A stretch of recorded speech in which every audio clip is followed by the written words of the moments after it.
Okay, we're rolling. Okay, we're going to be removing the quail and the dove outside to the screen dining fly. Martin put up the screen dining fly today.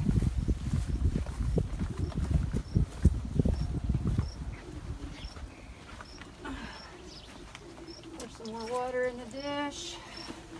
Some water in that dish. Okay.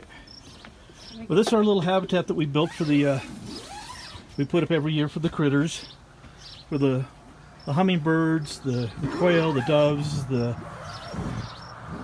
goldfinches, and so on. And that kind of helps us give them some outdoor space. Kay's got the Say's Phoebes and a little canyon wren at her place. Okay, little dove. There's another quail. Here's little Lucky. He's the youngest one. Go, little Lucky.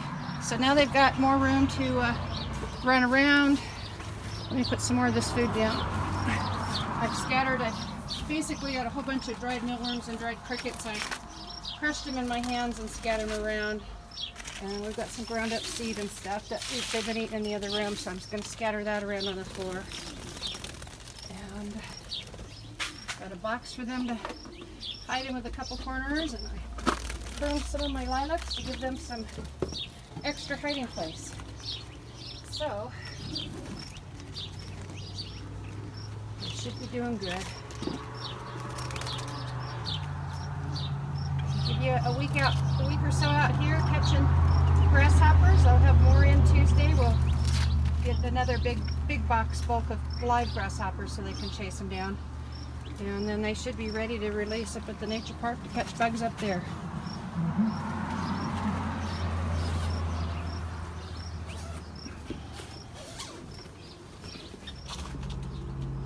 Okay, we've added a little robin and a little blackbird and a younger quail and our kingbird out here to the flight. We have a little bit more outside room before we turn them loose in the big world. The adult quail are a little bit rattled by me coming in here at all. You can see well, there's the dove.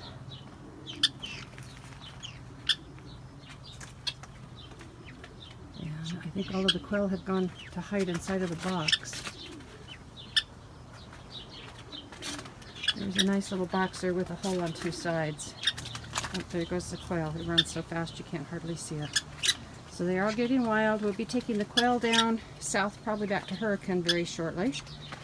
And I think the kingbird has been feeding himself pretty well in the smaller cage.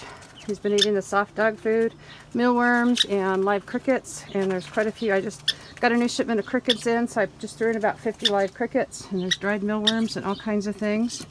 Robin's feeding himself good with the dog food and the crickets and mealworms, and Blackbird's feeding himself too. So just a matter of waiting until they're flying really good, and then we can turn them loose too. So yeah, let's see if I can get a peek of the quail. You can see them running back and forth there. They get nervous.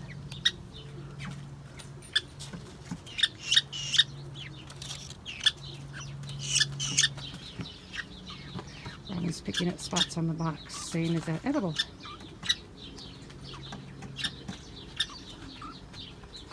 So the kingbird will probably get let out within a day or two into the yard. And as soon as we get a day off, we'll probably be taking the quail down south to turn them loose back in about where most of them came from, down south, Washington County. So we'll be taking them back down there.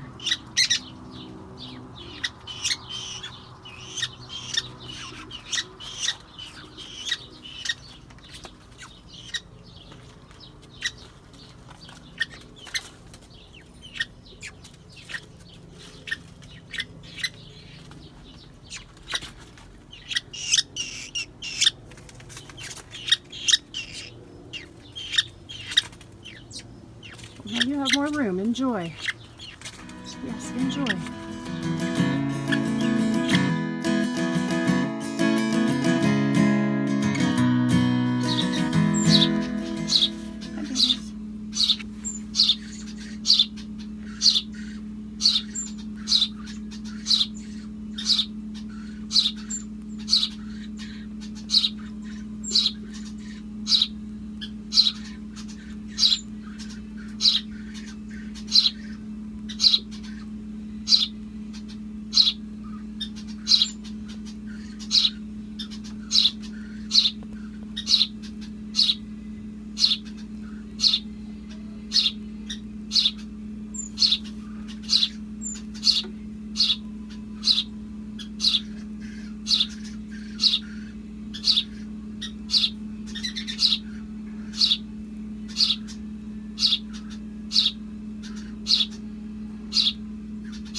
hungry baby.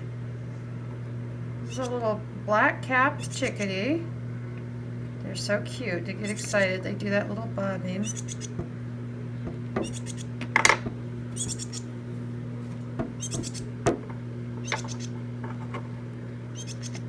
Here's the mealworm. Do you want Dad?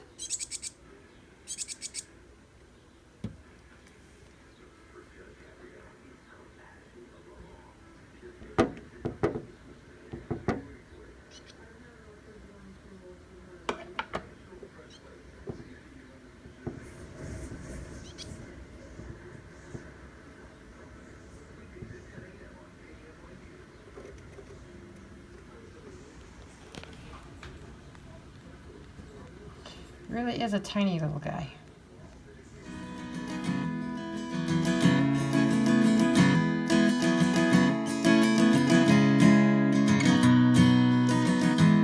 Really not. You know, the truth of the matter is, let's use someone that's got a lot of years with citizens with large parrots, and that's wonderful, and that's a really wonderful skill set. But that does not. You gonna go for a minute, now, sweetie? That doesn't prepare you to handle an apex predator carnivore type bird. That's the techniques, the personalities, the diets, the requirements are extremely different than that. And so you you know you have to, and this is why you have to be federally licensed. You have to, in order to do this, you have to go through a 2-year training program with a qualified licensed individual before you can even start to work with these animals, because they're not parrots and they're not chickens. That does not prepare you to work with wildlife. Um, you know, it doesn't. I don't qualified.